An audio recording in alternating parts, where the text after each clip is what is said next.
Assalomu alaykum, yig'ilish qatnashchilari. Mana men Dalmabod MFA o'quv yordamchisi Haydar Usmonxon emasman. Bizlar hozir Dalmabod MFA'da yil boshida qatnov jarayonida aniqlagan ishsizlarimizni o'rganib chiqib, hammasini ishsizlarni aniqladik yil boshida kelib.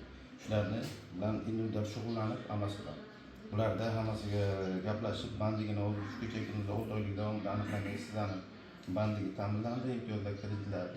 Hozir ajratilgan 3 kishiga 550 million so'mlik imtiyozli kreditlar ajratilib, bularni o'zimiz band qilinib, daromadi shakllantirildi.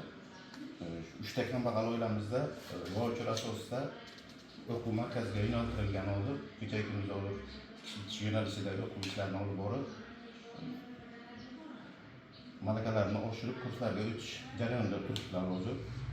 Shular qatori Dalmabod mahalla hududimizda 28 ta mikro loyihalar shakllantirildi. Mikro loyihalar, har bitta mikro loyihada ikkitadan ishsizlar bandigi ta'minlanib, 56 nafar ishchilarimiz bandigi ta'minlandi.